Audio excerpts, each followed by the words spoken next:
हामी तपाईलाई सबै कुराको लागि धन्यवाद दिन्छौं।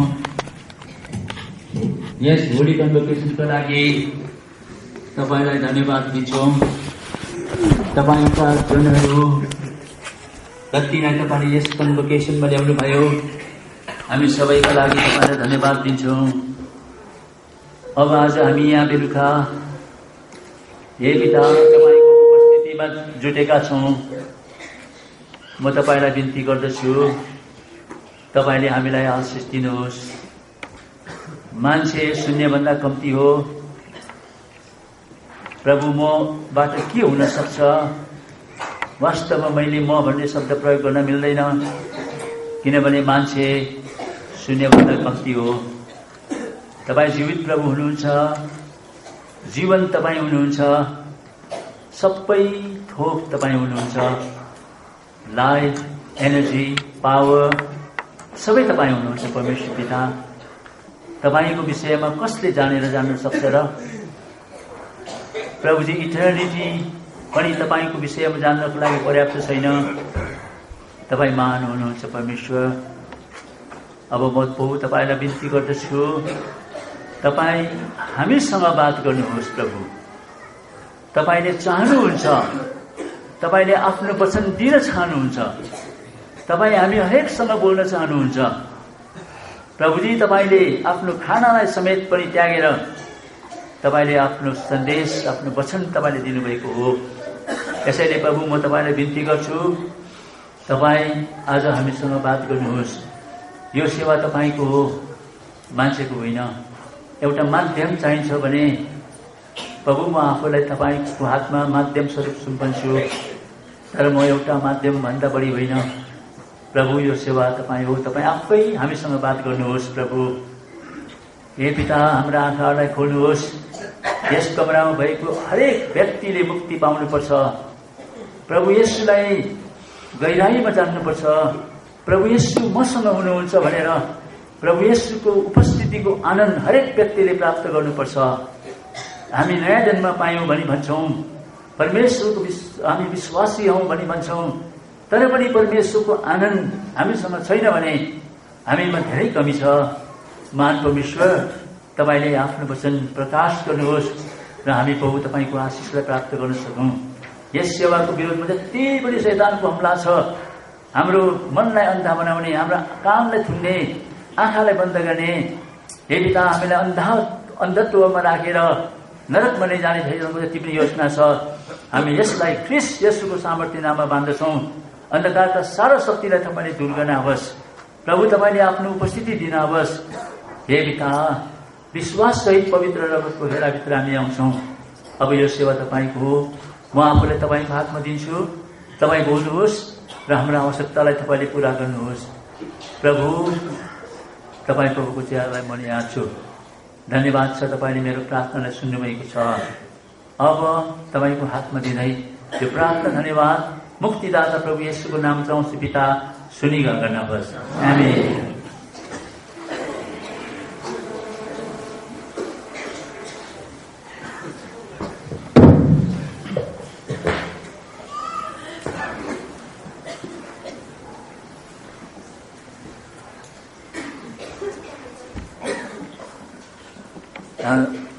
पहिला योहन्नाको किताब 3 अध्यायको 3 पदमा हामीले सधैँ जानिराखेको कुरा यहाँ मैले गरिरहेको थिएँ, हामीले पढ्यौं पनि। त्यो हो, निकोदेमस भन्ने एउटा मान्छे आएको थियो। त्यो मान्छे चाहिँ बुढो मान्छे थियो। यहुदीहरूको पनि यस्तै हाम्रो जस्तै सभाघर हुन्थ्यो। यसकारणले हाम्रो बाइबलमा पढ्दाखेरि प्रभु येशू सभाघरमा जानुभयो भन्ने लेखिएको छ, पावल सभाघरमा जानुभयो भन्ने लेखेको हुन्छ। सभाघर भनेको यस्तै हाम्रो जस्तै सभाघर हुन्थ्यो। अनि त्यस ठाउँमा आएर जसरी हामीले सेवा गर्छौं त्यही प्रकारले पुरानो जमानाका यहुदीहरूले पनि सेवा गर्ने गर्थे। बाइबल पढ्थे, बाइबलको व्याख्या गर्थे, प्रार्थना गर्थे, आशीर्वाद दिन्थे। आज त्यही कुरा हामीले क्रिस्चियनहरूले पनि यहाँ सिकेर ल्याएका छौं, त्यही कुरालाई हामीले कपी गरेका छौं। अब यो मान्छे निकोदेमस जो थियो, यो मान्छे चाहिँ त्यो सबै यहुदीहरूको सभाघरको शासक थियो।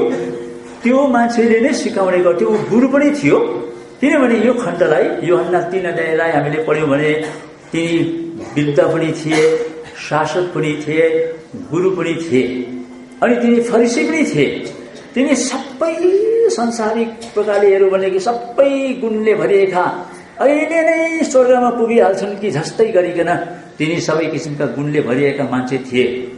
तर बेला बेलामा तिनले आफ्नो छातीमा हात राख्थे, निकोदेमास त एउटा गुरु होस्, तर के आज रात त मरिस पनि स्वर्ग जान सक्छस् भनिकन निकोदेमसले कोही कोही बेला आफ्नो हातमा छातीमा हात राखेर सोच्ने गर्थ्यो। त्यति बेला उसको मनले कहिले पनि भनेन मरिस पनि स्वर्ग जान्छस् भनिकन उसको मनले कहिले पनि भनेन। त्यसो हुँदा उसलाई खिन्न लाग्ने, अब के गरौँ, गुरु त मै भएँ, म आफैलाई थाहा छैन म मरे भने स्वर्ग जान्छु कि भनेर मलाई थाहा छैन। तर पनि मैले आज यहाँनिर एउटा के भन्नु, एउटा बहाना गरेर एउटा कप्टी जस्तै भइकन म यहाँ काम गरिरहेको छु। तर मेरो मनको प्रश्नलाई कसले बताउन सक्छ र? म कस कहाँ जाउँ अनि कसलाई हामी म सोधौँ? सबैभन्दा ठुलो त मै भइहालेँ, अब अरूले मलाई कसले भन्न सक्छ र भनेर सधैँ यो मान्छे एउटा खिन्न अवस्थामा थियो।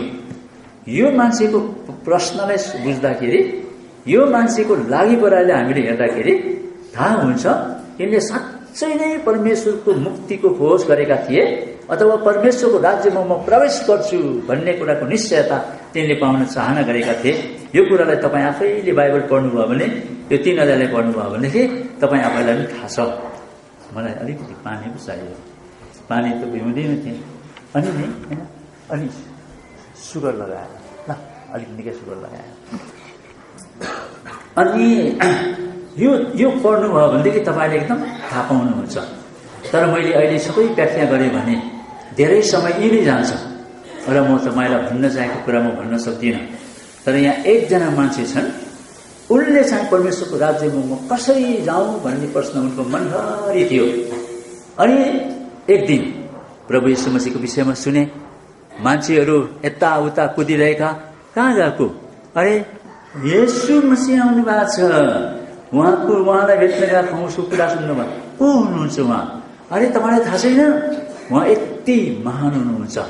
उहाँले बोल्नु हुँदाखेरि मान्छे तिनै लट्टिन्छन्, राल चुहाउँछन्, अनि यस्तो सामर्थ्य हुनुहुन्छ। लङ्गडे आउँछ ऊ निको हुन्छ, अन्ध आउँछ ऊ सबै निको हुन्छ। उसका आउने मान्छे कोही पनि निराश भएर फर्कन परेन। यस्तो विषय उसले जब पनि सुन्न पायो, त्यति गरी तिनलाई पनि प्रभु येशू मसीह भेट्न मन लाग्यो। आहा, मैले मभन्दा ठुलो मान्छेको खोजी गरिरहेको थिएँ, उसले मलाई बताउँछ कि स्वर्गको राज्यमा कसरी प्रवेश गरौँ भन्ने विषयमा बताउँछ कि भनिकन मैले खोज गरिरहेको थिएँ। आहा, एकजना मान्छे आए, अब म उनलाई भेट्छु। तर दिउँसो भेट्न आँट भएन, किनभने तिनी गुरु हुन्, फरिसी हुन्, सबैले जान्दछन्। कहाँ जानु भएको भनेर भन्दा उनी प्रभु येशू मसीहको गएको भन्दाखेरि उसलाई शर्म हुने भयो। यसैले तिनी राति आए, अनि राति आएर उनले यो मुख्य प्रश्न प्रभुको सामनेमा राखे। प्रभुजी, मैले तपाईँको विषयमा धेरै कुरा सुने, मेरो मनभरिभरि एउटा प्रश्न छ। त्यो प्रश्न चाहिँ के हो भने, म कसरी परमेश्वरको राज्यमा प्रवेश गर्न सक्छु? अनि यो प्रश्न जब तिनले राखे, प्रभु येशूले भन्नुभयो, म तिमीलाई साँचो साँचो भन्छु भनिकन प्रभु येशू मसीहले भन्नुभयो। अब प्रभु येशू मसीहले साँचो साँचो भन्नु पर्दैन। बाइबलमा के लेखेको छ भने, परमेश्वरले यहाँ मिठाई रहेछ, राम्रो लाग्यो हो। मलाई अलिकति वास्तवमा त मैले अघि नै गएर अलिकति केही मिठाई खम्ती जस्तो लागिरहेको थियो। सुगर कम्ती हुँदै गएको मैले थाहा गरिरहेको थिएँ र मैले पानी पनि मगाएको चिनी हालेर। अब यहाँनिर हेर्नुहोस् है, यहाँनिर के कुरा चाहिँ आयो भनेदेखि मैले के कुरा गर्दै थिएँ यति बेला होइन, साँचो साँचो भनेर चाहिँ किन भन्नु पर्यो?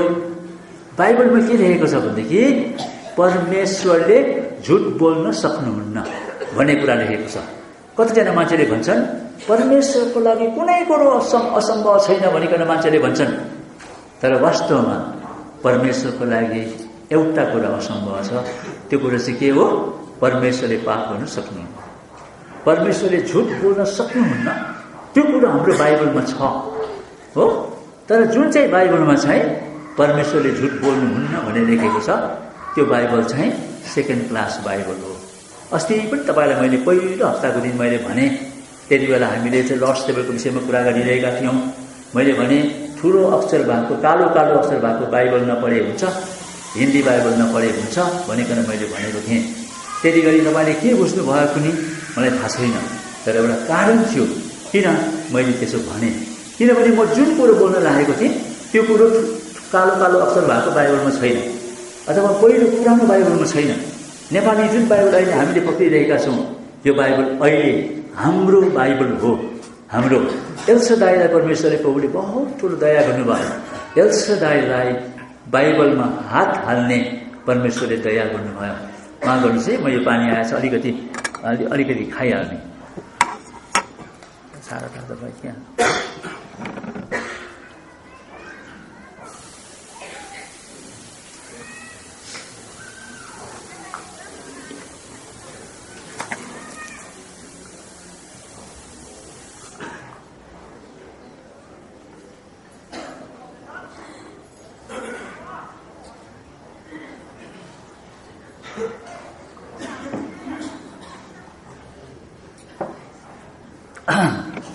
यो मेरो कुरा तपाईँले बुझ्नुहुन्न।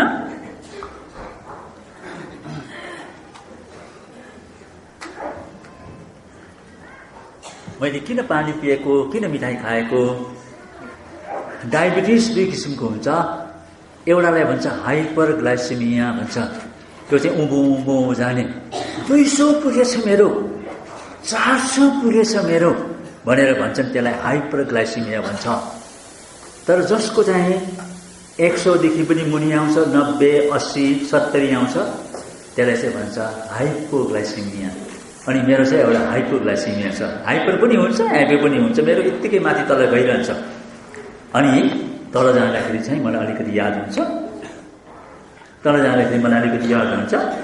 आहा अब मेरो घट्दैछ भन्ने लाग्छ। त्यति बेला अलिअलि म आँतिन्छु। अब आँतिनु पर्दैन, किनभने मैले अलिकति पिउन पाएँ मैले। हामीले हाइपोग्लाइसेमिया भन्दा पनि हाइपोग्लाइसेमियाको लागि चाहिँ हामी होसियारी हुनुपर्छ। हाइपोग्लाइसेमियाले मान्छेहरू मरेका छैनन्, लडेर त्यतिकै अनकन्सियस भएका छैनन्। तर हाइपोग्लाइसेमियाद्वारा अनकन्सियस मात्रै भएको होइन, कोमामा गएको मात्र पनि होइन, उनीहरू मरेका पनि छन्। म पनि सिहानमा 2 पल्ट पुगेको छु अनि फर्केको छु। अच्छा, अब यो कुरा राखौँ। यहाँनिर अहिले हामीले चाहिँ कुन कुरा चाहिँ गरिरहेका थियौँ भनेदेखि प्रभु येशू मसीहलाई उहाँले झुट नै बोल्नु, परमेश्वरको लागि सबै कुरो सम्भव छ, कोही असम्भव छैन भनेर भन्छन्। तर परमेश्वरको लागि एउटा असम्भव छ, परमेश्वरले कहिले पनि झुट बोल्न सक्नुहुन्न। जत्तिकै यत्न गर्नुभयो झुट बोल्न सक्नुहुन्न, कुनै पनि पाप उहाँले गर्न सक्नुहुन्न। त्यो कुरो बाइबलमा लेखेको छ, तर चोखो बाइबलमा मात्रै लेखेको छ। अलिकति त्यस्तै खालको जुन चाहिँ यो के भन्नु यसलाई के अरे भ्याटिकनबाट आएको जुन बाइबल छ, भ्याटिकनस, त्यो चाहिँ अब रोममा छ, तपाईँले सुन्नुभएको हुन्छ। त्यो बाइबलमा चाहिँ त्यो कुरा पाइँदैन। दुःखको कुरा, हामी सबैको बाइबल चाहिँ त्यही सेकेन्ड क्लास बाइबल नै छ। साढे बाइबल ग्रिक भाषाबाट ग्रिक भाषाबाट अङ्ग्रेजीमा 1525मा 1525मा यो अनुवाद भयो। अनि त्यस पछाडि सारा अङ्ग्रेजहरूले आफ्नो भाषामा बाइबल पढ्न पाए। त्योभन्दा पहिला बाइबल ग्रिक भाषामा थियो।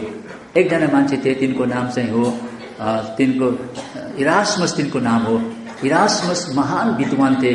अनि तिनले सबै सङ्कलन गरेर कस्तो मत्ती, मर्कुस, लुका, योहन्नाले लेखेका थिए त्यही प्रकारले सङ्कलन गरेर एउटा बाइबल तयारी गरे।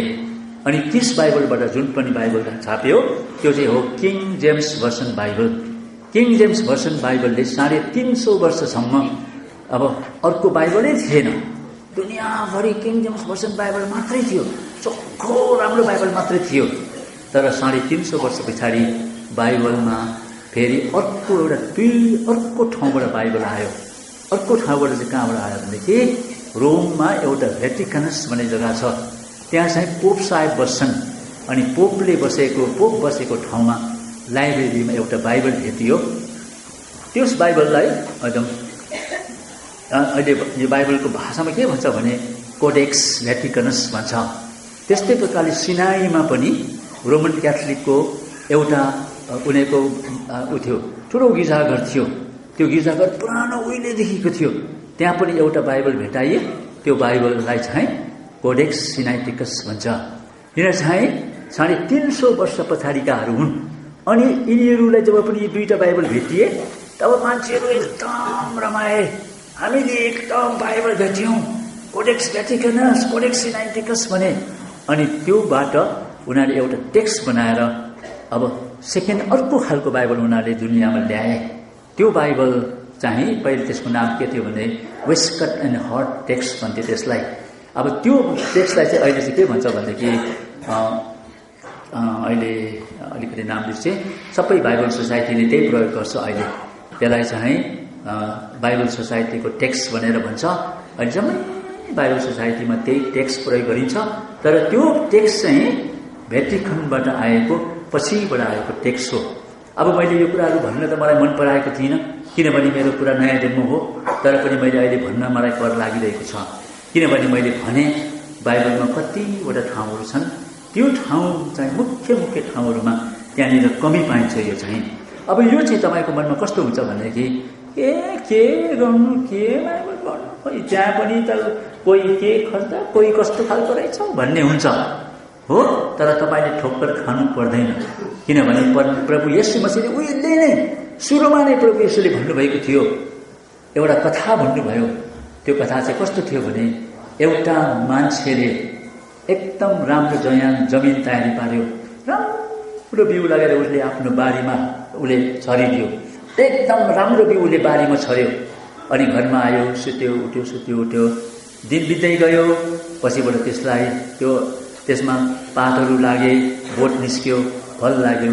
त्यति बेला त त्यहाँ त सामको देखा पर्यो। अनि त्यति बेला त्यस मालिकका नोकरहरू आयो भने, दासहरू आयो भने, मालिक के तपाईँले एकदमै राम्रो बिउ छर्नु भएको होइन र? त्यसो भन्दाखेरि मालिकले भने, हो मैले एकदमै राम्रो बिउ छरेको हुँ भनेर मालिकले भने। तर किन हाम्रो बारीमा सामा देखा पर्यो, सामाहरू छन् त्यहाँ भनेर भन्दाखेरि मालिकले के भने यो चाहिँ शत्रुको काम हो भनेर भने। आज यो सामा भन्ने कुरा अहिलेको जमानामा पनि हाम्रो लागि एउटा एकदमै ठुलो एउटा के भन्नु एउटा रहस्यको कुरो भएको छ। मैले कतिजना मान्छेलाई मैले सोधेँ सामाको विषयमा, तपाईँले धान रोप्नुहुन्छ? धान रोप्छौँ। सामाको विषयमा थाहा छ? मलाई थाहा छ। भन्नुहोस् सामा कहाँबाट आयो? किनभनेदेखि धान रोप्दाखेरि हामी सबैलाई थाहा छ, भित्ता पनि हामी तासेर गरामै हाल्छौँ, अनि आली पनि तासेर गरामै हाल्छौँ। त्यति बेला कतै पनि हरियो घाँस पनि देखा पर्दैन, सामा पनि त्यहाँ छँदै छैन, त्यो बारीमै सामा छैन। त्यसलाई हलो आउँछ, मतलब हलो जोत्ने मान्छे आउँछ, अनि उनले हलो जोतेर त्यो घाँसलाई मुनिपट्टि पार्छ, माटो माथिपट्टि पार्छ, सबै सरिन्छन्। त्यही घाँस कुहेर नै धानको लागि मल तयारी हुन्छ। अब त्यहाँदेखि धान रोप्सिन्छ, अनि त्यहाँदेखि 1 महिना जति बिच्च पानी हाल्छौँ। अनि पछिबाट गोड्ने समय आउँदा हामी सबै आफ्नो खेतमा जान्छौँ गोड्नको लागि, छक्कै पर्छौँ यो सामा कहाँबाट आयो? यहाँ त सामै थिएन, बिउमा पनि सामा थिएन, भित्तामा पनि थिएन, भुइँमा पनि थिएन, आलीमा पनि थिएन, घाँस भनेको जम्मै मारेको हामीले, यो सामा कहाँबाट आयो? आज यो विषयमा जान्नेहरू को हुनुहुन्छ? खेतमा काम गर्ने कतिजना हुनुहुन्छ? हामी मध्ये धेरैजना होला, होइन? लु हेर्नुहोस्, यो सामा कहाँबाट आयो? कहाँबाट आयो सामा? यो पनि अहिलेसम्म पनि यो मान्छेले कोसिसै गरेको छैन सामा यहाँबाट आयो भनेर उनीहरूले भन्ने कोसिसै गरेका छैन। हामी गाउँ बस्तीका मान्छेहरूले छक्कै पर्छौँ, सामा कहाँबाट आयो? सामा त धेरै थिएन। आज यस्तै प्रकारले यो खेतमा पनि सामा आएछ। अनि प्रभुले भन्नुभयो, त्यो मालिकले भन्यो, मैले राम्रो बिउ छरेको हो, तर यो शत्रुले सामा छरेछ भनेर आज यहाँनिर प्रभुले भन्नुभएको छ। यसको मतलब हो बिउ भनेको चाहिँ बाइबल हो, प्रभुको वचन हो। परमेश्वरले मत्ती, मर्कुस, लुका, यूहन्ना, पावल अनि पत्रुसहरूबाट एकदमै राम्रो बिउ छर्नु भएको थियो।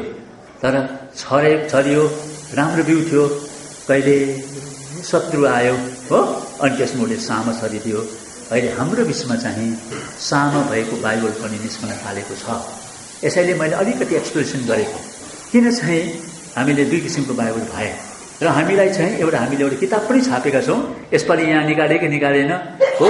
बुकरुममा काम गर्ने एउटा स्मार्ट हुनुपर्छ, मान्छेहरूले यो किसिमको बाइबल यो किताब पढ्नुपर्छ, यो किताब पढ्नुपर्छ भनेर। हिजो मैले एकजनाले चाहिँ पेन्टिकोस्टल ब्याकग्राउन्डको विषयमा पेन्टिकोस्टलमा गएर कसरी उसले एकदम दुष्टात्मा पाएको कुराहरू गर्दै थिए। अनि तपाईँले चिना चमत्कार भन्ने किताब पढ्नु भएको छ? पढेको छैन छ र भन्दै थिए। लु हेर्नुहोस्, हाम्रो बिचमा चिना चमत्कार भन्ने किताब छ भनेर पनि मान्छेलाई थाहा छैन। यसैले हामीले किताबको सम्बन्ध लिएर अरूलाई भन्नुपर्छ। किताबको विषयमा मनमा बोझ राख्ने मान्छेहरू किताबको दोकानमा बस्नुपर्छ। एउटा पनि किताब नपढ्ने बिक्री भयो भने ठिकै छ, भएन भने ठिकै छ, बरु भएन भने कामै हुँदैन, मजा आउँछ भन्ने खालको मान्छेहरू बुकरुममा बसेर मिल्दैन। यसै कारणले गर्दाखेरि किताबलाई एकदम अगाडि बढाउने मान्छे हुनुपर्छ। अनि मण्डलीका अगुवाहरू पनि त्यस्तै किसिमको हुनुपर्छ। अब हेर्नुहोस् है, यहाँनिर चाहिँ मैले त्यो कुराहरू गरेँ। त्यहाँनिर अब बाइबल चाहिँ कसरी भएछ, कसरी भयो? 350 वर्षसम्म एउटा नराम्रो बिउ आएको थिएन। तर नराम्रो बिउ बसिरहेको थियो। कहाँ बसेको थियो? भेटिकनमा बसिरहेको थियो, सिनाईमा बसिरहेको थियो। अनि एक दिन मान्छेहरू, विद्वान मान्छेहरू घुम्दै गए। उनीहरूले भेटे, अहो यो बाइबल रहेछ। अनि उनीहरू एकदम खुसी भए। त्यो बाइबलको नाम हो सिनाई, होइन, त्यसलाई कोडेक्स भ्याटिकनस। अर्को ठाउँको बाइबलको नाम हो कोडेक्स सिनाइटिकस। 2 जना दिदीबहिनी तयारी भए। यो 2 जनालाई मिलाएर एउटा टेक्स्ट तयार पारियो। एउटा ग्रिक बाइबल अथवा टेक्स्ट तयार पारियो। त्यो टेक्स्टबाट चाहिँ अहिलेका जम्मै बाइबलहरू छापिन्छन्। यसै कारणले पहिलाको जुन सत्य बाइबल थियो त्यसलाई चाहिँ मान्छेले अलि बिर्से। किन बिर्सेका होइनन्, उनीहरूले त्यागिदिए। यो बाइबलले भन्छ म सत्य हुँ, तर मान्छेले मलाई चाहेनन्, मलाई उनीहरूले इन्कार गरे। किनभने मान्छेलाई सत्यलाई प्रेम गर्दैनन्, उनीहरू असत्यलाई प्रेम गर्छन् भन्ने कुरो यही योहन्नाको 3 अध्यायमा हामीले पढ्यौँ। त्यहाँ हामी पढ्छौँ, 3 पाउँछौँ। तलतिर हामीले योहन्ना 3 अध्यायमा आउनुहोस्, त्यहाँ तलतिर है 19 पद, 3 अध्याय 19 पद हामी पढौँ। अनि पढ्नुभयो? योहन्ना 3 अध्याय खोलिरहेका थियौँ। 19 पद यहाँ लेखेको छ, अनि आरोप यो छ, ज्योति संसारमा आएको छ, अनि मानिसले चाहिँ ज्योतिलाई भन्दा बरु अन्धकारलाई प्रेम गरे, किनकि तिनीहरूको कामहरू दुष्ट थिए। हेर्नुहोस् त, उनीहरूले चाहिँ दुष्ट काम गर्ने हरेकले ज्योतिलाई घृणा गर्छ। ज्योति संसारमा आउनुभयो प्रभु यीशु मसीह, तर मान्छेले ज्योतिलाई मन पराएनन्, तर अन्धकारलाई मन पराए भन्ने कुरा लेखेको छ। यसै कारणले गर्दाखेरि के भयो भनेदेखि त्यो साँचो बाइबल, केजीबी बाइबललाई त्यत्तिकै राखेर हामी नयाँ बनाउने। यो झन् भेटिकनबाट आएको, भेटिकनमा त पोप साहेब बस्नुहुन्छ, अनि त्यहाँबाट आएको भनेर उनीहरूले चाहिँ एउटा नयाँ बाइबल तयारी गरे। हुन त त्यो पनि बाइबलै हो, तर त्यसमा के मिसिएको हुन्छ? के मिसिएको हुन्छ? सामा मिसिएको हुन्छ। अब मैले जुन पढ्न खोजिरहेको छु त्यो चाहिँ कुन चाहिँ कुरा हो भनेदेखि परमेश्वरले झुट बोल्न सक्नुहुन्न भन्ने कुरा चाहिँ हाम्रो बाइबलमा छ। यो चाहिँ केजीबी भर्सन बाइबल चोखो बिउ हो। तर पछिल्लो बाइबल जो भ्याटिकनसबाट आयो त्यसले चाहिँ के लेखेको छ भने परमेश्वरले झुट बोल्नुहुन्न मात्रै लेखेको छ। झुट बोल्नुहुन्न भने त बोल्नु सक्नुहुन्न भने त बोल्नै सक्नुहुन्न। बोल्नुहुन्न भनेको चाहिँ बोल्नु त खुब आउँछ उहाँलाई, तर झुट बोल्नु अब मन पराउनु हुँदैन, झुट बोल्नुहुन्न। अनि बोल्नु पऱ्यो भने त कसले उहाँलाई जित्न सक्छ र भन्ने कुरा भयो कि भएन? यसैले हेर्नुहोस् है, अब हिन्दीमा तपाईँले पढ्नुहोस्, नेपालीमा पढ्नुहोस्, त्यो कुरो पाइँदैन। तर अहिले हाम्रो बाइबलमा चाहिँ यो जुन चाहिँ बाइबल चाहिँ एउटा चोखो बाइबल हो। हामी सबै किङ जेम्स भर्सन बाइबल चलाउनुपर्छ। अहिले न्यू इन्टरनेसनल भर्सन छ। न्यू इन्टरनेसनल भर्सनमा मान्छेले के भन्छन् भनेदेखि म तल गुन्टुरमा गएको थिएँ, अनि त्यो हस्पिटलको ठुलो व्यक्ति चाहिँ एउटा हाम्रै विश्वासी रहेछन्। अनि यसै कारणले गर्दाखेरि त्यहाँ हस्पिटलमा मैले मेरो वाइफलाई राखेको थिएँ। अपरेसन मतलब बिमारी भएको खण्डमा म चाहिँ एउटा विश्वासी प्रचारक भएको हुनाले हस्पिटलको त्यो 3 डाक्टरले मलाई चाहिँ बोलाउनुहुन्थ्यो, आउनुहोस् मेरो घरमा, नर्सेसहरू म भेला पार्छु, नर्सेसहरूलाई प्रभुको वचन दिनुहोस् भनेर भन्ने गर्थिन्। अनि म पनि त्यहाँनिर नर्सेसहरूलाई प्रभुको वचन सुनाउन जान्थेँ। अनि एक दिन त तिनी आफै पनि आइन्, अनि तिनी पनि बसिन्। यसो हेर्छु त उनको हातमा त न्यू इन्टरनेसनल भर्सन पो छ।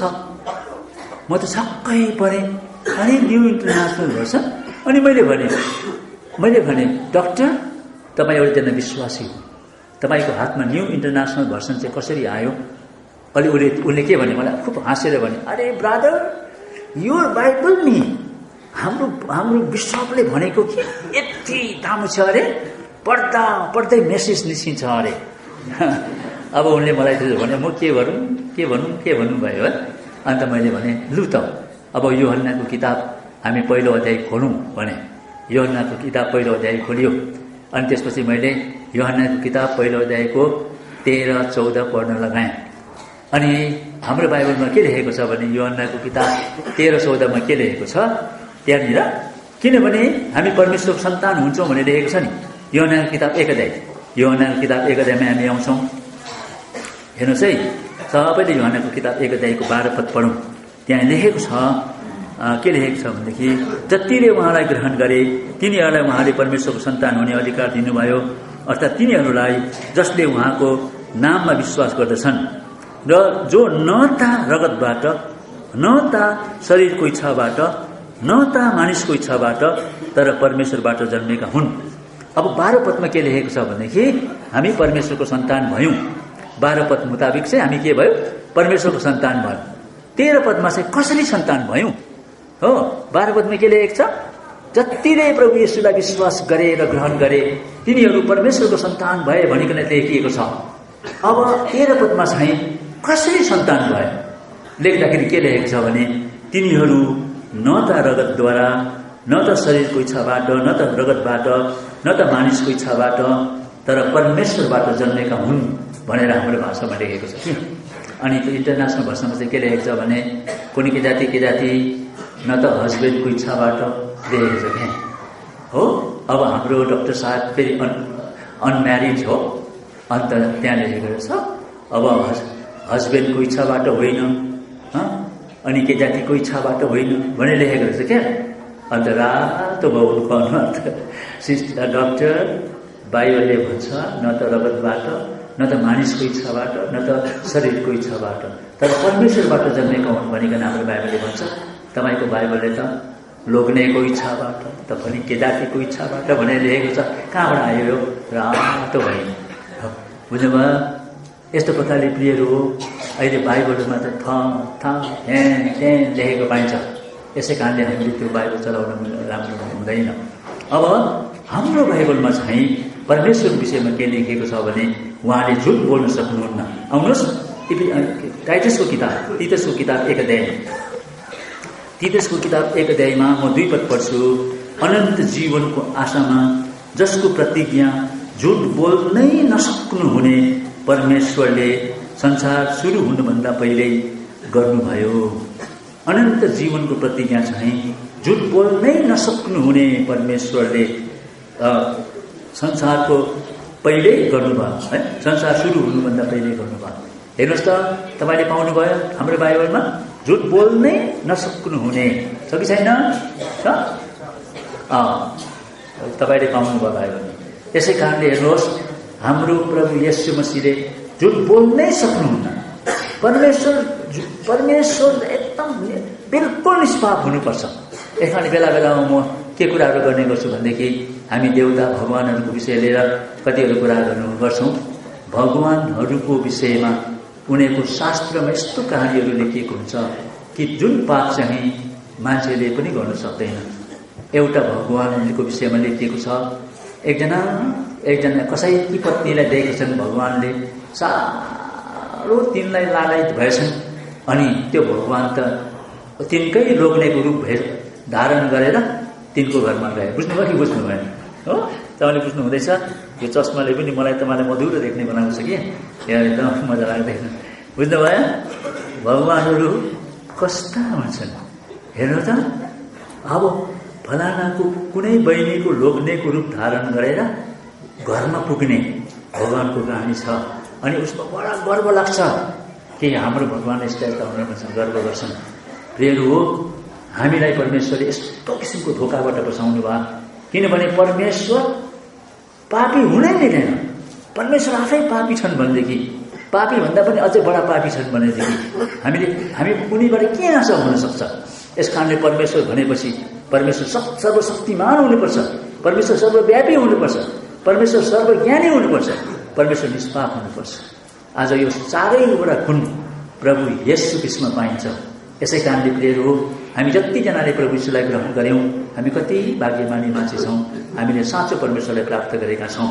अब यो नयाँ जीवनको विषय लिएर प्रभुले भन्नुहुन्छ, म तिमीलाई साँचो साँचो भन्छु भन्नुहुन्छ। अरे उहाँ झुट बोल्नै सक्नुहुन्न त किन साँचो भन्नुपर्छ? त्यसको मतलब हो बडो भारी इम्फेसिस दिएर कुरा गर्नुभएको। निकोदेमस, तिमीले मनमा राख, दाँत किटेर भने जस्तै हो त। साँचो साँचो म तिमीलाई भन्छु, अर्को उपाय छैन तिम्रो लागि। जबसम्म तिमी नयाँ गरी जन्मिँदैनौ, तिमी कुनै पनि रीतिले परमेश्वरको राज्यमा प्रवेश गर्न सक्दैनौ। यसै कारणले प्रियहरू, यो कुरा चाहिँ तपाईँ र मैले एकदमै हामी एल्चेदाका जति विश्वासीहरू छौँ, हामीले बिल्कुल यो कुराहरू मनमा राखेको हुनुपर्छ। हो, परमेश्वरले भन्नुहुन्छ म तिमीलाई साँचो साँचो भन्छु भनेर भन्नुहुन्छ। किन साँचो साँचो? एउटा इम्फेसिस मात्र हो, एकदम कडा गरेर भन्नुभएको मात्र हो। यसै कारण प्रिय भाइ हो, जबसम्म तपाईँ र मेरो नयाँ जन्म हुँदैन तबसम्म हामी परमेश्वरको राज्यमा कुनै पनि रीतिले प्रवेश गर्न सक्दैनौँ। यसैले अस्ति भर्खरै नागाल्यान्डमा घुमेर पनि आएँ। मैले मण्डलीहरू देखेको छु, गिर्जाहरू मैले देखेको छु। त्यसलाई ट्रेडिसनल चर्चेस भनिकन हामी भन्छौँ। ट्रेडिसनल चर्चेस चाहिँ परमेश्वरको राज्यमा प्रवेश गर्न सक्दैनन्। अब यसो भन्दाखेरि तपाईँको मनमा पनि चोट लाग्छ। अरे हाम्रो नानीहरूलाई जहिले पनि औल्याउने, जहिले पनि औल्याउने, ट्रेडिसनल चर्चेसलाई छोड्दैनन् हो भनिकन तपाईँले भन्नुहुन्छ होला। तर त्यहाँ धोखाले राज्य गरेको छ। उनीहरू हिन्दू गिर्जामा गए जस्तै, हिन्दू मन्दिरमा गए जस्तै उनीहरू गिर्जामा जान्छन्। उनीहरूको मनमा पनि हिन्दूको मनमा जति बोझ हुन्छ आफ्नो भगवानको निम्ति, त्यस्तै गरिकन ती क्रिस्चियनको निम्ति पनि प्रभु यीशु मसीहको लागि अलिकति त बोझ होला। गिर्जा पनि जान्छन्, तर गिर्जा जाँदैखेरि परमेश्वरको राज स्वर्गमा पस्ने होइनौ। परमेश्वरको प्रभुले भन्नुहुन्छ, म तिमीलाई साँचो साँचो भन्छु, तिमी जबसम्म नयाँ गरी जन्मिँदैनौ तबसम्म परमेश्वरको राज्यमा प्रवेश गर्न सक्दैनौ। यो एउटा सानो कुरा मैले तपाईँलाई राखेँ। अब अर्को कुरा, किन नयाँ गरी जन्मिनुपर्छ? किन नयाँ गरी जन्मिनुपर्छ? अब यसको कुरा चाहिँ हामी पुरानो समयमा जानुपर्छ। सबैभन्दा पहिलो मान्छे परमेश्वरले आदम बनाउनु भयो। आदम माटोको बनाउनु भयो परमेश्वरले, तर आदम बोल्दैन थिए।